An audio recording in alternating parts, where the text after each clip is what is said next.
반갑습니다. 오랜만입니다. 잘 계셨습니까?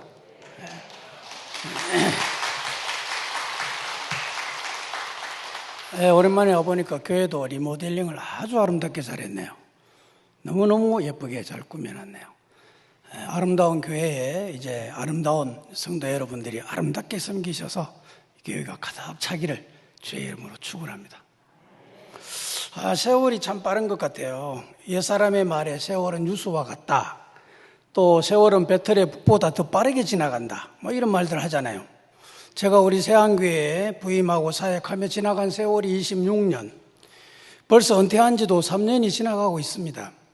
얼마 전에 그동안 모아놓았던 사진들을 다 꺼내서 이리저리 뒤척이다 보니 세안교회에서 사역하면서 찍은 사진들이 수북이 나오더라고요. 이 사진 저 사진을 돌려보면서 많은 생각들이 오고 갔습니다.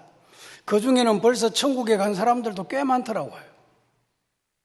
그 중에 저와 함께 사역했던 부교역자들과 찍은 사진들, 교역자 수련회에 가서 찍은 사진들을 한 장 한 장 돌려보면서 핸드폰으로 다 찍었어요. 찍어서 연락이 닿는 목사님들과 전도사님들에게 다 사진을 보내주면서 옛 추억을 나누고 그때가 참 좋았다 한 적이 있습니다. 특별히 제가 은퇴할 때 함께 사역했던 우리 김정선 전도사님, 지금도 같이 사역하고 있는 줄 압니다만은 이 자리를 빌려서 내가 감사를 드리고 싶습니다. 은퇴 전 마지막 5년, 2015년에서 19년까지의 제가 세안교회에서 사역한 모습들을 예쁜 사진첩을 만들어서 다 담아주셨어요. 그래서 그 사진첩을 돌려볼 때마다 늘 하나님 앞에 감사하고 또 추억을 떠올리면서 우리 세안교회를 위해 기도하고 있습니다. 오늘 저는 무슨 설교를 해야 될까, 어떤 말씀을 전해야 될까 고심하고 기도하다가 오늘 이 본문을 선택하게 됐습니다. 누가복음 12장 13절에서 21절. 이 본문은 1994년 1월, 제가 3월 달에 부임했거든요. 94년 3월에 부임했는데 1994년 1월 달 둘째 주인가 어느 주일날 이 본문은 가지고 내 영혼 부르시면 이 설교를 했습니다. 소위 말하면 선설교죠. 선설교. 우리 세안교회 오기 위해서 선설교 할 때 이 본문을 가지고 네 영혼 부르시면 이런 제목으로 말씀을 드린 기억이 납니다. 물론 오늘 설교는 본문은 같지만 그 내용면이나 구성면에 있어서 다르고 또 우리에게 주시는 감동도 다르게 느껴지리라 생각합니다. 오늘 제목은 따라하겠습니다. 생사의 갈림길에 서 있는 인생. 삶과 죽음의 갈림길에 서 있는 인생, 이런 제목으로 함께 은혜를 나누려고 합니다. 우리 인생에 있어서 삶과 죽음은 선택사항이 아닙니다. 좋든 싫든 누구에게나 똑같이 임하는 필연적인 것입니다. 코로나19로 또 BA5로 인해 많은 사람들이 죽어갔고 또 죽어가고 있습니다. 지금도 중환자실에서나 병실에서 투병하고 있는 사람들도 많습니다. 그 가운데서도 저와 성도 여러분들을 여기까지 지켜주시고 인도해 주신 우리 주님을 찬양하며 감사하지 않을 수가 없는 줄로 믿습니다. 이 사실을 믿으시는 분만 아멘 합시다. 할렐루야.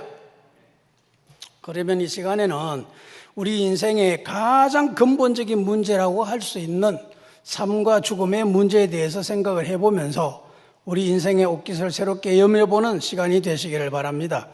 우리 인생에 있어서 삶이란 무엇이며 죽음이란 뭐냐?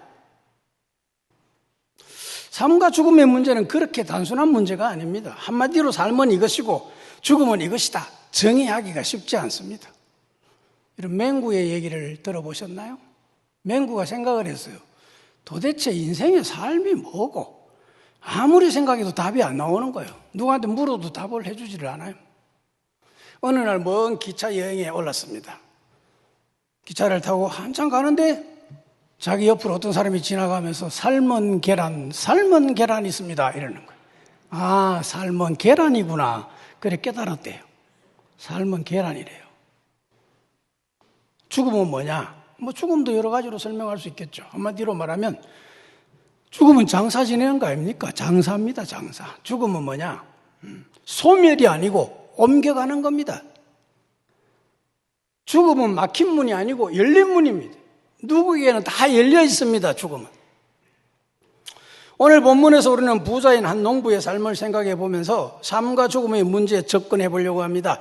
평소에 그가 생각하고 있는, 무슨 생각을 하느냐? 생각. 그가 하는 말, 그의 행동 모습을 보면서 우리 하나님께서 보이신 반응이 어땠는가? 오늘 본문을 보면서 오늘 아침 우리에게 주는 교훈을 찾고자 하는 겁니다. 오늘 본문의 주인공의 직업이 뭐죠? 농부입니다. 농부. 재산은 어느 정도 된다고 했습니까? 몇십억, 몇천억, 뭐 기록이 없으니까 알 수가 없습니다. 단 하나 알 수 있는 것은 오늘 본문에 보면 13줄 위에 한 부자의 비유 이렇게 써 있잖아요. 부자인 건 틀림없습니다. 얼마나 많은 돈을 갖고 있는지 몰라도 부자는 부자입니다.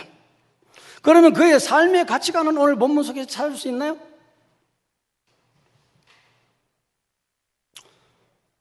누구든지 그가 잘 될 때 어떤 생각을 하는지, 무슨 말을 하는지, 그가 어떤 행동 모습을 보이는지를 보면 그 사람의 됨됨이와 가치관을 대략 짐작할 수가 있습니다. 오늘 본문의 농부는 은행의 농사가 잘 됐습니다. 16절에 보니까 그 밭에 소출이 풍성하매, 소출이 풍성했습니다. 아마 풍년이던 모양이죠. 풍년의 때에 농부는 무슨 생각을 하고 있습니까? 17절에 심중에 생각하여 이르되 내가 곡식 사둘 것이 없으니 어찌할까? 바로 이어서 그의 행동 모습이 나옵니다. 18절에 내가 이렇게 하리라. 내 곡간을 헐고 더 크게 짓고 내 모든 곡식과 물건을 거기 사두리라. 농부의 생각과 행동에 뭐 어떤 문제라도 있습니까? 별 문제가 없습니다. 농사가 풍년이 들었고 곡식이 많으니 이 많은 곡식을 어디다 사둘까? 쥐새끼들이 틈타지 않고 도둑이 손대지 못하도록 안전하게 곡식을 보존하고 싶은 욕망은 누구에겐 다 있는 겁니다. 여기까지 아무 문제가 없습니다. 그런데 19절로 넘어가면서 문제가 생깁니다. 농부의 생각과 가치관에 어떤 문제가 있는 것을 발견할 수 있습니다. 또 내가 내 영혼에게 이르되 여러 해 쓸 물건을 많이 사두었으니 평안히 쉬고 먹고 마시고 즐거워하자 하리라. 사랑하는 새하늘 가족 여러분, 이게 큰 문제입니다. 오늘도 우리 한국교회 성도님들 중에는 이 농부와 같은 사고방식을 가지고 신앙하는 사람들이 많이 있을 수 있다는 겁니다. 본문의 농부는 여러 해 쓸 물건을 많이 사두었다라고 말하면서 좋아합니다. 행복해하고 있습니다. 여러분, 여기서 말하고 있는 여러 해 쓸 물건은 뭡니까? 많은 곡식입니다. 노골적으로 말하면 뭡니까? 돈입니다. 돈이 갑자기 많이 생겼으니 얼마나 좋겠습니까? 여러분, 돈을 싫어하는 사람 이 땅에 한 사람도 없습니다. 여러분들도 좋아할 거고 저도 좋아합니다. 목사인 저도 돈 좋아합니다. 어린애들도 좋아합니다. 초딩 5학년 학생들이 한 자리에 모였어요. 하나는 변호사들이고 하나는 사업가들이고 하나는 목사들이에요. 변호사들이 먼저 입을 뗐어요. 아, 우리 아빠 돈 뭐 한 건 하면 몇 천만 원 번다 하더라 이러면서 자랑했어요. 사업가들이 콧방귀를 끼면서 웃기지 마라. 우리 아빠는 뭐 큰 공사 하나 하면 몇 억씩 남는다던데 이랬어요. 그러니까 목사들이 할 말이 없어요. 할 말이. 눈을 잠깐 감는 듯 하더니 눈을 뜨면서 하는 말이 우리 아빠는 30분 설교하고 나면 돈 거두는 사람이 30명이다 그래 버렸어요. 여러분, 목사들 우습게 보면 안 돼요. 그 돈 거두는 게 뭐 헌금위원을 말하는 거죠. 그 교회가 컸겠죠. 헌금위원 지도회가. 그래도 그거 이겼어. 그래도 1등 했어. 왜 사람들이 다 돈을 좋아할까요? 우리 속담이 주는 폐해 때문이라고 저는 생각해요. 돈이면 나는 새도 떨어진다. 돈이면 지옥 문도 연다. 돈이 장사라. 돈이 양반이라. 돈만 있으면 귀신도 부릴 수 있다. 뭐 이와 같은 등등의 이런 것들이 우리의 생각과 마음을 완전 병들게 만들고 흔들어 놓았어요. 시인 유진아 씨가 그의 시에서 이렇게 말했습니다. 행복은 금고에 쌓아둔 재물이 아닙니다. 평생을 금고에 재물을 쌓느라 일만 하다 죽으면 무슨 소용이 있나요? 가져갈 수도 없는 재물을 모으느라 잃어버린 자유와 놓쳐버린 행복들이 얼마나 많은가요? 오늘 누리지 못한 기쁨과 행복은 내일까지 기다려주지 않습니다. 재물이 풍족한 불행한 사람이 되지 말고 마음이 풍족한 행복한 사람이 됐어요. 할렐루야. 이 사람 예수 믿는지 안 믿는지 몰라도 전 공감이 되는 얘기 아니겠습니까? 그러면 하나님의 말씀, 생명의 말씀인 성경에는 돈에 대해서 뭐라고 말씀하고 있는가? 디모데전서 6장 10절, 돈을 사랑함이 일만 악의 뿌리가 되나니 이것을 사모하는 자들이 미혹을 받아 믿음에서 떠나 많은 근심으로서 자기를 찔렀도다. 부하려 하는 자들은 시험과 올무와 여러 가지 어리석고 해로운 정욕에 떨어지나니, 이 돈에 대한 설명 가운데 악의 뿌리, 미혹, 많은 근심, 시험과 올무. 우리 세상 살아가면서 돈 때문에 얼마나 이런 유혹들을 많이 받습니까, 여러분? 그래서 바울은 결론적으로 정함이 없는 재물에 소망을 두지 말고 오직 우리에게 모든 것을 후히 주사 누리게 하시는 하나님께 두며, 할렐루야. 오늘 본문의 주인공 농부는 돈을 사랑했습니다. 사모했습니다. 여러분, 돈은 사랑의 대상이 아닙니다. 돈은 사용의 대상입니다. 내가 얼마 많은 돈을 갖고 있든지 그걸 어떻게 잘 사용하느냐, 이게 지혜로운 인생이고 잘 살다 가는 사람이죠. 잘 사용하셔야 됩니다, 여러분. 돈만 있으면 다 되는 줄로 알았습니다. 농부는 돈이 희망이었고 유일한 소망이었습니다. 돈만 있으면 영혼의 문제까지도 시원하게 해결되는 줄로 착각하고 살았습니다. 그러니까 내 영혼아 여러 쓸 물건을 많이 쌓아두었으니, 요즘 말로 말하면 은행에 돈을 많이 저축해 두었으니 이제 평안히 먹고 쉬고 마시고 즐거워하자, 이렇게 말하고 있는 겁니다. 성도 여러분, 분명히 알고 넘어가야 될 것이 하나 있습니다. 물질의 풍요함과 영혼과는 별개입니다. 아무런 상관관계가 없습니다. 물질이 풍요하다고 내 영혼이 평안해지는 것이 절대로 아닙니다. 어쩌면 오히려 풍요한 것이 하나님을 섬기는 일에 지장이 될 수도 있고 화근이 될 수도 있습니다. 사업이 워낙 잘 되고 눈꽃 뜰 새 없이 바쁘다 보니까 주일 성수도 옳게 안 되고 봉사도 못할 수도 있습니다. 돈이 많고 많이 배운 사람들이 겸손하기가 어렵고, 가난하고 못 배운 사람들이 당당하기가 어렵습니다. 여러분, 여의도 정치마당을 한번 보세요. 왜 시끄럽고 소란하고 잠시도 조용할 날이 없고 정쟁만 일삼고 상대방을 비방하고 막말하고 싸움이 계속 되는지 아십니까, 여러분?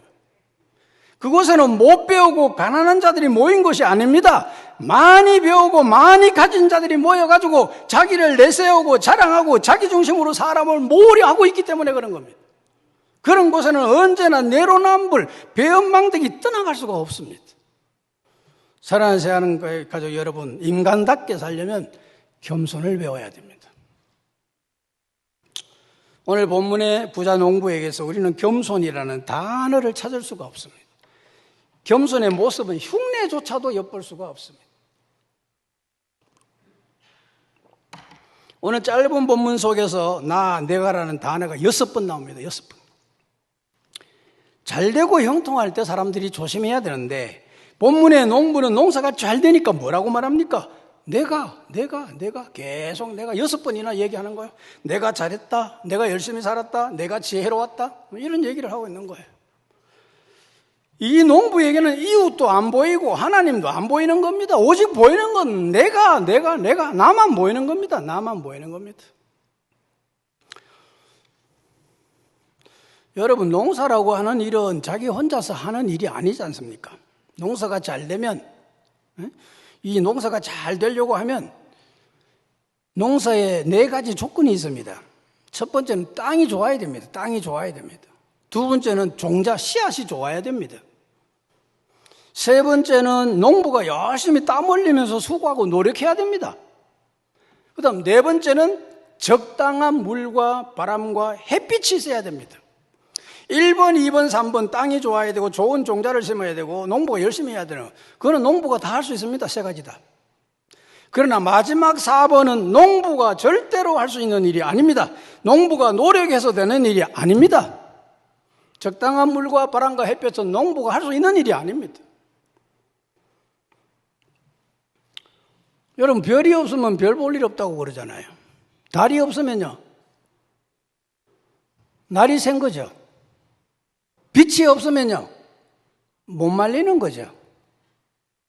별 볼 일 없어, 날 샜어, 못 말려. 우리 인생의 삶에 별 볼 일 없던 일들도 되게 만드시고, 날 새버린 일도 새롭게 하시고, 못 말리는 일도 다시 빛을 비추사 변화시키시고, 하시는 분이 누굽니까? 살아계신 하나님이십니다, 여러분. 본문의 농부는 1번, 2번, 3번만 하고 사는 겁니다. 오늘도 교인이라고 하면서 1번, 2번, 3번만 하고 사는 사람들이 많습니다, 의외로. 내가 열심히 살고 부지런하게 일하면 다 될 것이고 그 결과만 좋으면 그저 만족해하고 좋아하는 이런 농부의 큰 착각이요, 큰 실수였습니다. 앞에서 얘기했듯이 농사는 혼자 지을 수가 있는 일이 아닙니다. 농번기에는 수많은 사람들이 손길이 필요합니다. 이웃이 필요합니다. 제가 지난주에 어성 탐리 쪽에 제가 40년 전에 목회하던, 단독 목회하던 조문교회, 이즘 이름을 바꾸었더라고요. 조은교회로 바꾸었더라고요. 조문교회였는데, 조문국이 있다고 조문교회였는데, 그래서 교회를 둘러보니까 교회 많이 달라졌더라고요. 앞에 땅도 사고 뭐 안락하게 쳐서 잘 만들어 놓고 교회관도 지어 놓고 40년 만에 많이 바뀌더라고요. 그래서 함께 섬기던 우리 장로님 댁을 방문해서 40년 전의 얘기 추억을 나누면서 이런 얘기 저런 얘기 하면서 같이 놀다가 왔습니다. 제 책도 좀 전해주고. 이게 농사 얘기도 들어보니까 그렇게 만만한 게 아니더라고요. 농번기 바쁠 때는 일손이 없어서. 요즘 우리 한국의 젊은이들은요, 힘든 일은 잘 안 하려고 하니까 전부 외국 노동자들을 불러가지고 해요. 외국 노동자. 하루 일당 뭐 마늘 캐고 뭐 고추 따는데 12만 원씩 줘야 된대요. 그래주고 인부를 써서 쓰다 보면 남는 것도 없대요. 남는 것도. 농사 짓는 것도 보통 일이 아니더라고요. 그런데 오늘 여기 본문의 농부는 농사가 잘 됐잖아요. 이제 이웃을 좀 돌아보고 감사도 하고 인사도 할 줄 알아야 되지 않겠습니까? 그런데 본문의 농부의 생각과 그의 말을 들어보면 이웃에 대해서는 조금도 생각하는 마음이 보이지 않는 거죠. 온 율법과 선지자의 강령은 위로는 하나님께 대한 사랑이요, 옆으로는 이웃 사랑을 설명하고 있습니다. 이것이 십계명의 정신이고 십계명의 강령입니다. 그런데 오늘 본문의 농부는 이 사실을 전혀 모르고 있는 듯합니다. 만약에 우리 성도들이 오늘 본문의 농부와 같은 생각과 마음으로 살고 있다면 비록 성공해서도 그것은 성공이 아닌 것입니다. 잘 산 것 같으나 그것은 못 산 것이 되는 것입니다. 우리 성도들은 항상 이웃을 돌아보고 배려하고 사랑하며 함께 할 줄 알아야 됩니다. 이것이 이 땅 위에 교회를 세우신 목적이기도 하고 우리가 기도하는 목적이요, 우리가 전도하는 목적이요, 우리가 구제하고 봉사하는 목적이 바로 여기에 있습니다. 교회론에 보면 이 땅에 교회가 왜 존재해야 되느냐? 존재 이유를 세 가지로 말씀하고 있습니다. 첫 번째, 교회는 하나님을 위해서 존재해야 된다. 시간이 없기 때문에 설명은 안 드리겠습니다. 제목만 말씀드리겠습니다. 두 번째, 교회는 세상을 위해 존재해야 한다. 세상을 위해. 왜? 교회는 세상을 구원하기 위해서 하나님께서 세우신 구원의 방주이기 때문에 그렇습니다. 세 번째, 교회는 교회 자체를 위해 존재해야 된다. 교회 자체를 위해 존재해야 된다. 우리 교회는 언제나 세상을 위해 존재해야 되고 세상을 변화시켜 나가는 일을 계속해야 됩니다. 오늘 우리 교회가 이 사회의 부패를 막지 못하면 부패한 이 사회가 우리 교회를 부패시키게 됩니다, 여러분. 본문의 부자 농부는 이 사실을 전혀 모르고 있는 듯합니다. 그러니까 풍년이 들어 농사가 잘 됐는데도 이웃은 아랑곳하지 않고 내가 내 힘으로 내 것을 가지고 나를 위해 마음껏 즐기면 서겠다. 완전한 자기중심주의고 철저한 이기주의자임을 알 수가 있습니다. 여러분, 이기주의, 개인주의는 잘 될 것 같지만 사실은 모든 사람, 모든 공동체를 병들게 만드는 암적 존재입니다. 우리 한번 생각해 보십시오.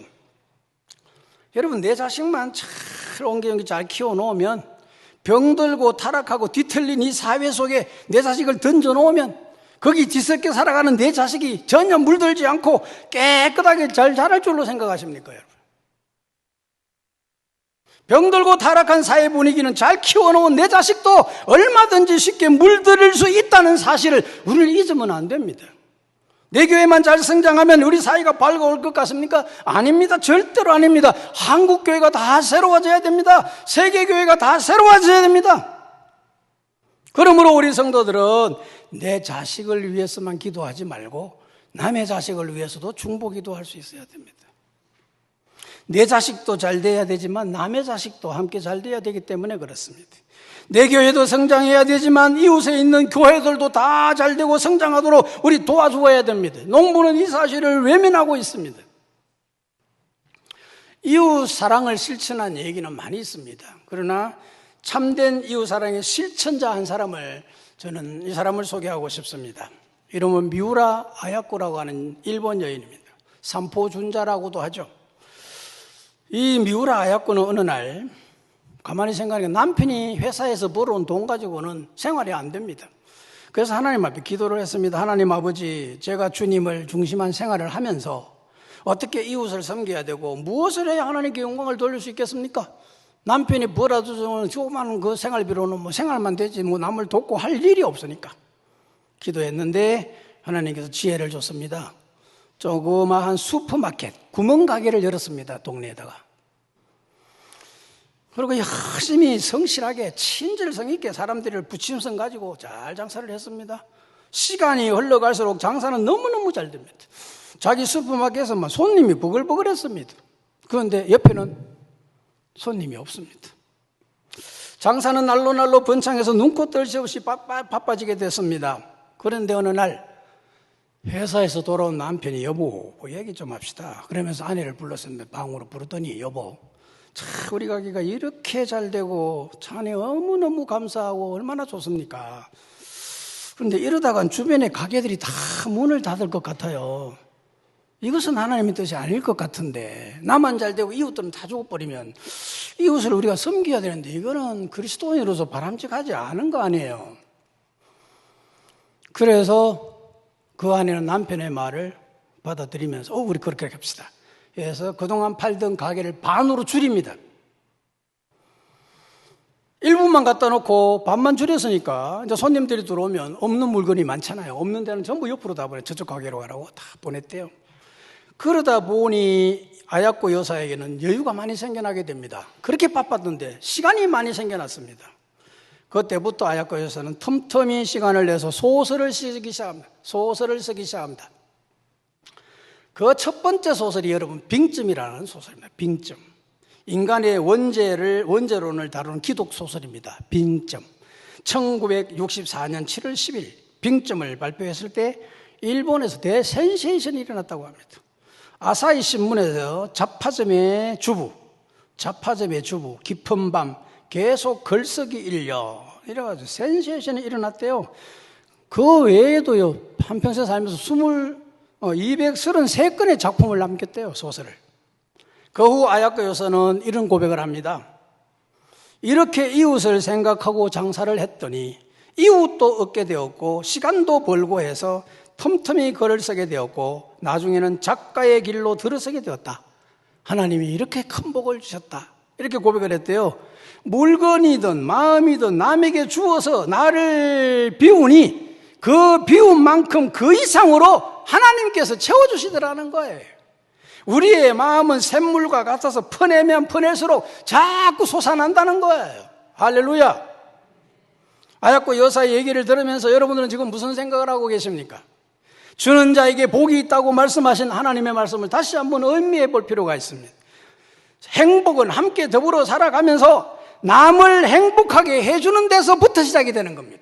우리는 행복을 엉뚱한 데서 찾으니까 평생 행복을 느끼지를 못하는 겁니다. 이기주의로 사는 사람은 행복을 맛볼 수가 없습니다.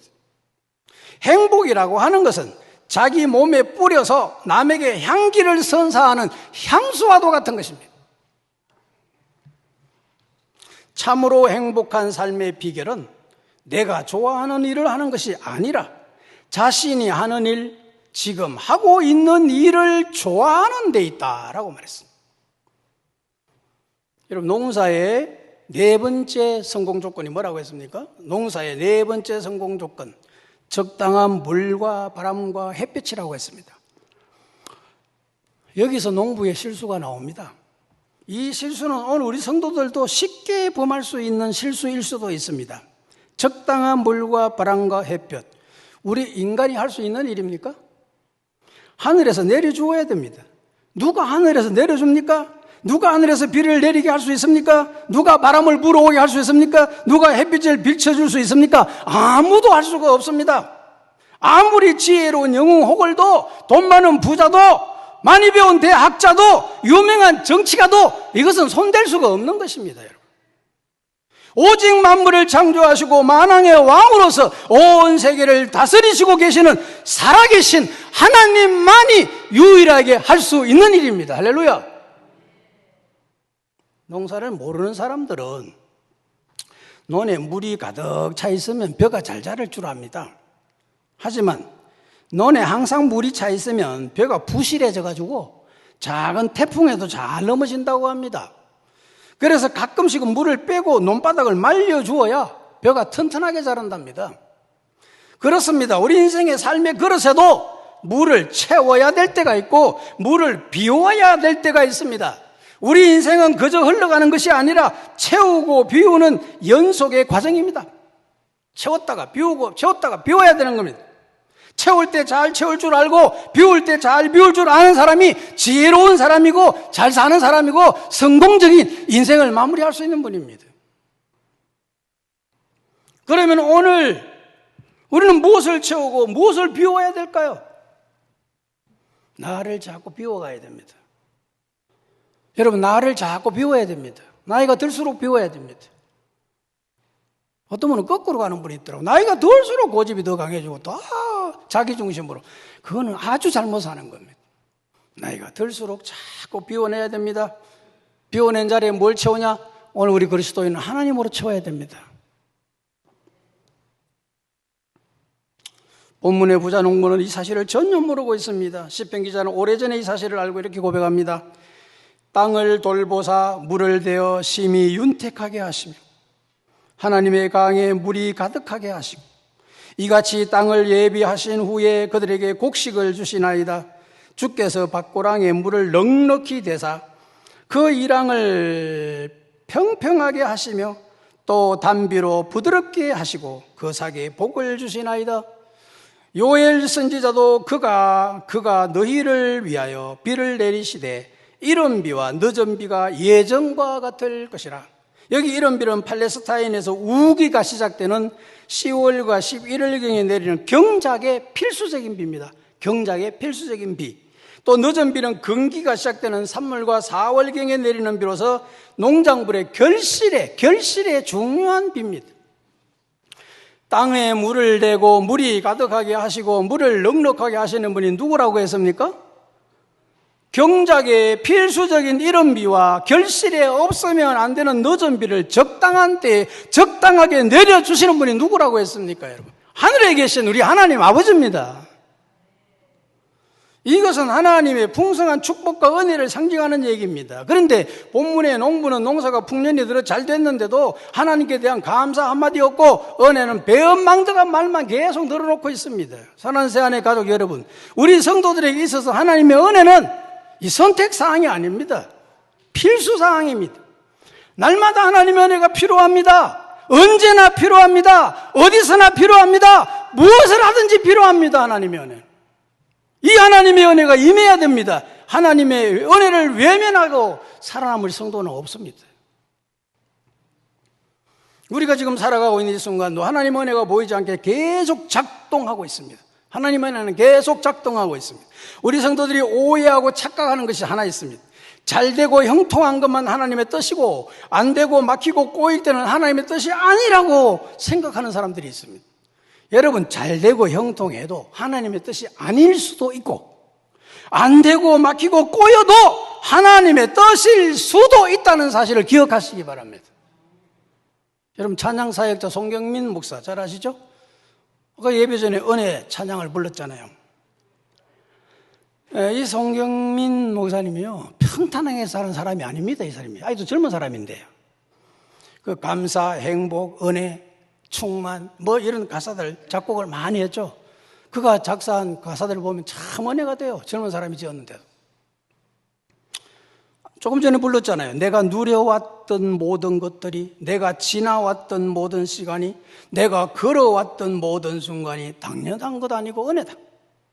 아침에 해가 뜨고 저녁에 노을, 봄의 꽃향기와 가을의 열매, 변하는 계절의 모든 순간이 당연한 것 하나도 없더라. 이 땅에 태어나 사는 것, 어린아이 시절과 지금까지 숨을 쉬며 살며 꿈을 꾸던 삶, 복음을 전할 수 있는 이런 축복 당연한 것 하나도 없다. 여러분, 노래는 누구나 부를 수 있습니다. 이 노래 진정으로 믿으셔야 됩니다. 이게 내가 그동안 누려왔던 게 정말로 하나님의 은혜다.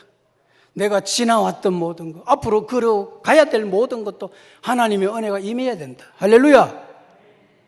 또 감사라는 찬양에 보면요, 오늘 숨을 쉬는 것 감사, 나를 구원하신 것 감사, 내 뜻대로 안 돼도 주가 인도하신 모든 것 감사. 내 뜻대로 안 돼도 내게 고난 주셔서 주 뜻 알게 하신 것 감사, 모든 것 감사.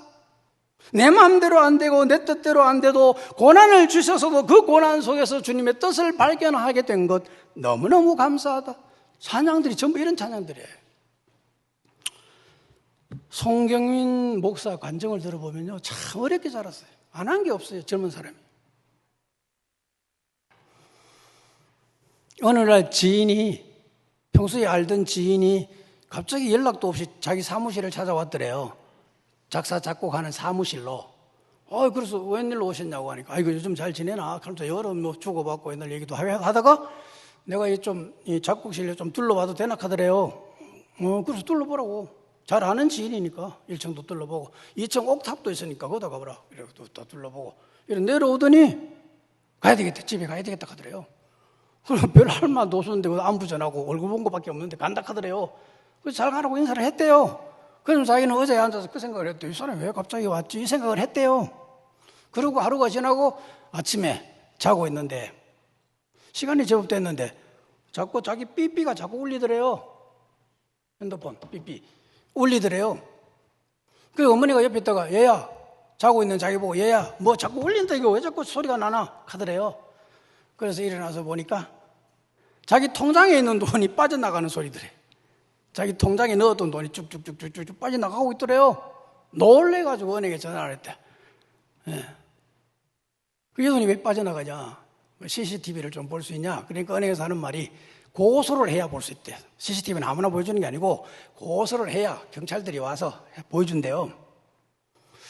그래서 저는 자기가 평소에 잘 아는 지인인데 자기 주택에는 그 사람밖에 간 사람이 없는데, 그래서 옥탑방에 올라가 보니까 창문이 열려져 있더래요. 그래서 추측은 가지만 증거가 없잖아요. 그래서 하나님 앞에 기도를 했대요. 하나님, 이게 전부 학교 공금이고 집을 옮기기 위해서 모아놓았던 전세금이고, 그런데 이걸 어떻게 해야 됩니까? 지금 이걸 모으려고 그러면 또 수년 동안 노력해야 되는데 하나님, 답이 안 나옵니다. 어떻게 하면 되겠습니까? 이 상황이 너무 견디기 힘듭니다. 잘 이겨낼 수 있도록 믿음을 주시든지 마음을 주세요. 그렇게 기도하니까 하나님이 하시는 말씀이, 성경에 바울과 실라가 복음을 전하다가 감옥에 갇혀가지고 매도 맞고 했던 그 장면을 탁 떠오르게 하더래요.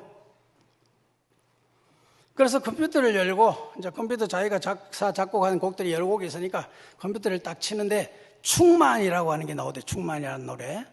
충만, 그때 자기는 한 반 정도 작사를 해놨는데 반은 못했대요. 그래서 충만, 난 예수로 충만하네. 세상 모든 것들도 부럽지 않네. 예수로 충만하네. 영원한 왕 내 안에 살아계시니 충만하네. 자기가 그걸 지금 작사하고 있는데 자기 뒤통수를 탁 치더라는 거야. 하나님이, 네가 정말로 충만하냐? 그 돈 때문에 그렇게 고민하고 있느냐? 그러니까 네가 정말로 나로 충만하냐? 이 생각이 탁 들어오면서 갑자기 자기가 막 불안하고 견디기 힘든 마음에 평안이 오더래요. 그래서 하나님 앞에 기도하면서, 하나님, 내 믿음으로는 감당이 안 되니 힘을 주세요. 그래서 기도하고 그때부터 마음에 평안이 오고 걱정이 안 되더래요. 그런데 얼마 후부터 막 일거리가 막 쏟아져 들어오더래요. 하나님이 작곡하는 일들을 막 주시더래요. 그리고 그때 계산을 해보니까 그때 가져간 돈 그 정도 되더래요. 그래서 그 지인을 고소하지 않고 그 뒤에 용서할 마음이 생겨가지고 불쌍한 마음이 생겨서 지인에게 전화를 했대요.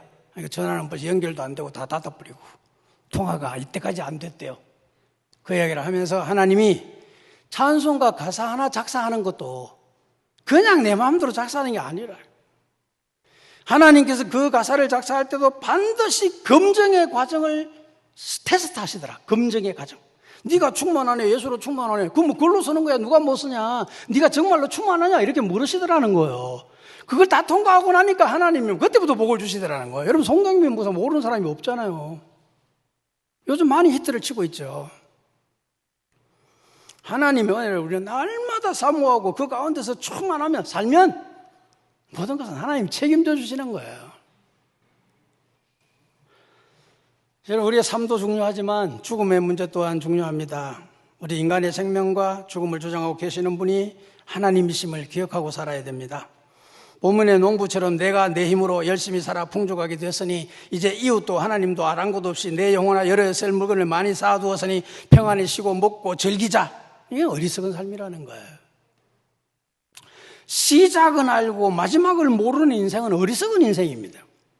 처음은 알고 나중을 모르는 사람은 어리석은 사람입니다. 아침은 알고 저녁을 모르는 인생도 어리석은 것입니다. 오늘을 알고 내일이 있다는 것을 모르고 하루살이 인생으로 사는 사람 어리석은 사람입니다.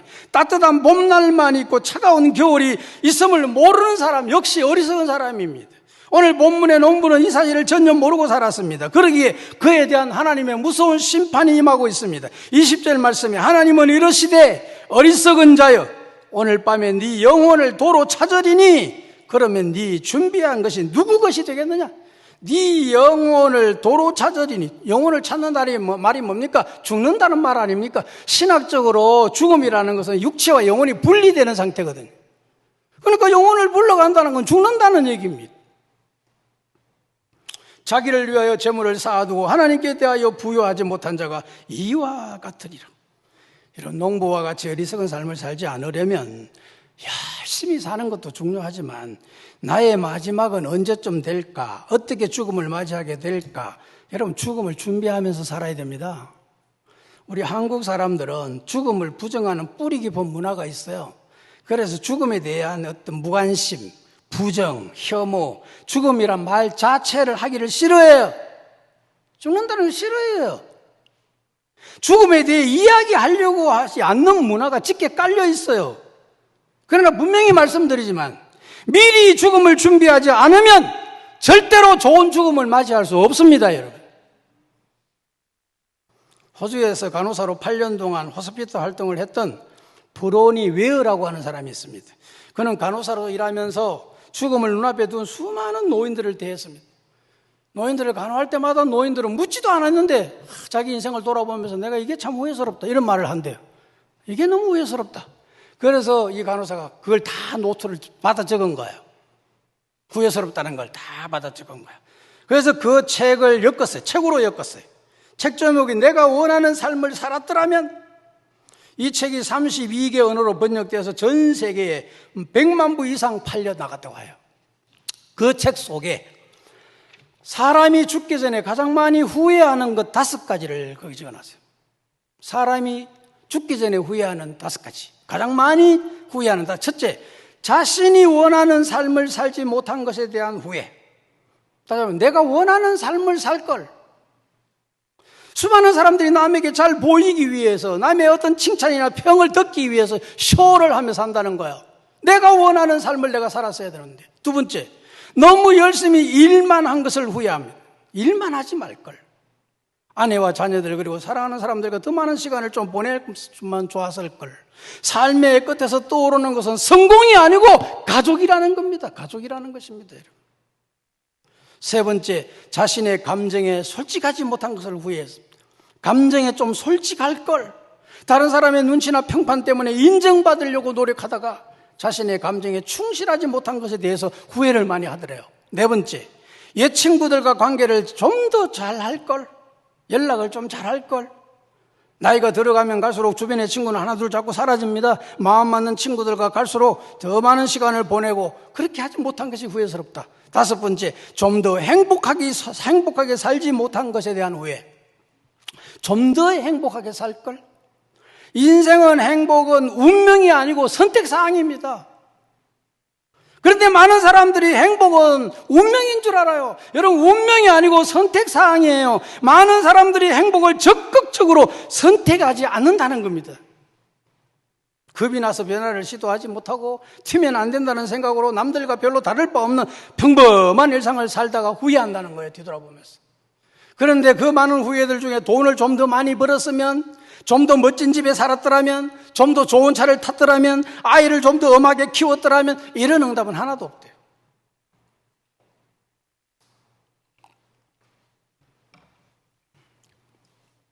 사랑하는 성도 여러분,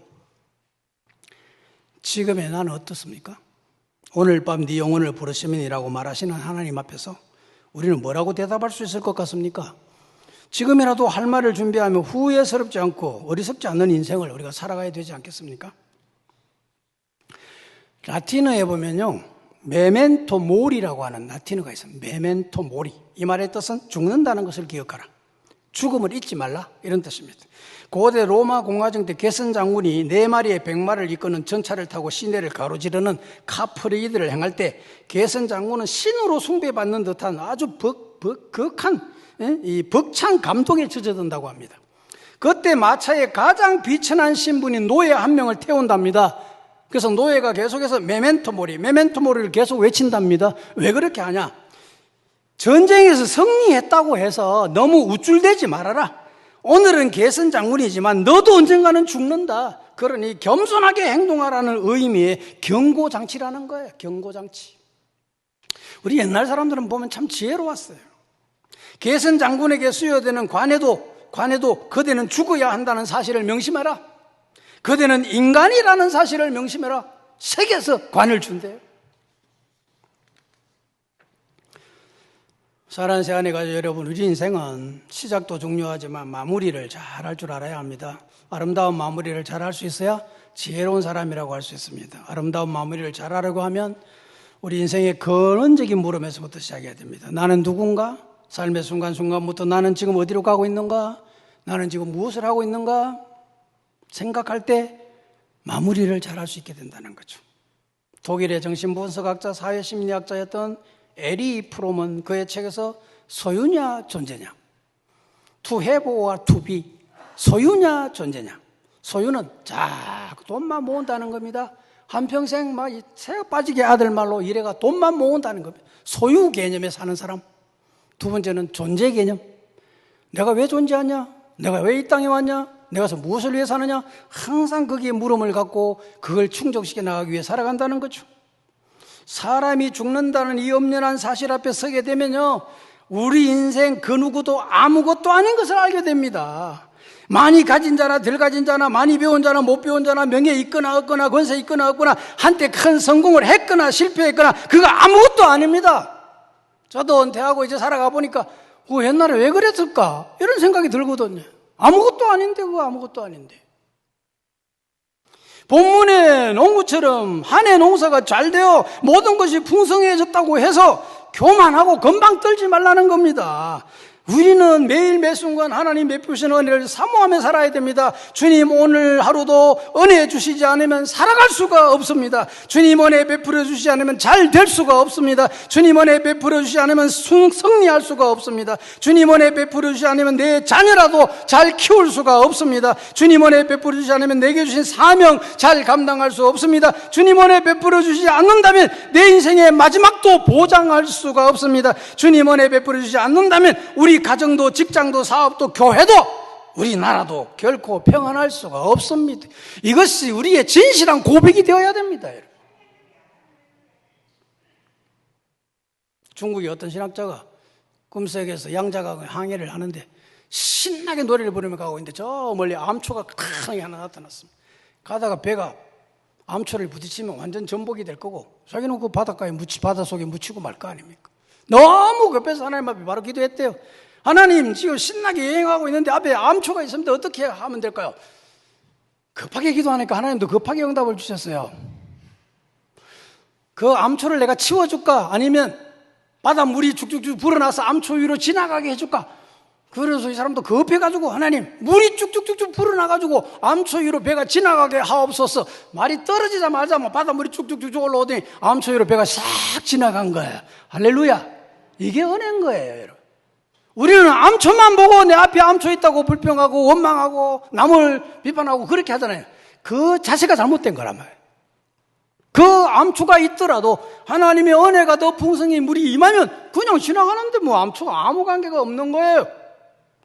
불의가 가득하고 죄악이 관영한 땅 위에 사람 지으셨음을 한탄하시고 마음에 근심하사 홍수로 인류를 심판하시던 그 당시에도 창세기 6장 8절에 보면 그러나 노아는 여호와께 은혜를 입었더라. 저는 그 말씀을 너무너무 좋아해요. 그러나 노아는 여호와께 은혜를 입었더라. 앞에 상황이 어떠하든지 관계없어요. 암초가 있든지 위험이 있든지 시험이 있든지 관계없어요. 그러나 여호와의 은혜가 임하면 다 통과하게 된다는 거예요. 할렐루야. 그러나 노아는 여호와께 은혜를 입었더라. 사랑하는 새하늘 가족 여러분, 날마다 매 순간마다 주님이 베푸신 은혜를 생각하고 헤아려 보면서 사시기를 바랍니다. 그 은혜를 항상 기억하고 감사하면서 겸손하게 사시기 바랍니다. 또 앞으로 남은 인생을 소유적 실존 양식 자꾸 모아가려고 하시지 말고 존재적 실존 양식. 내가 왜 사느냐? 이때까지 어떻게 살았냐? 앞으로 어떻게 살 거냐? 남은 이제 내 인생은 어떻게 마무리할 거냐? 존재적 실존 양식으로 보다 더 강건하게 지혜롭게 살아가시는 새하늘 가족 여러분들이 되시기를 주님의 이름으로 축원합니다.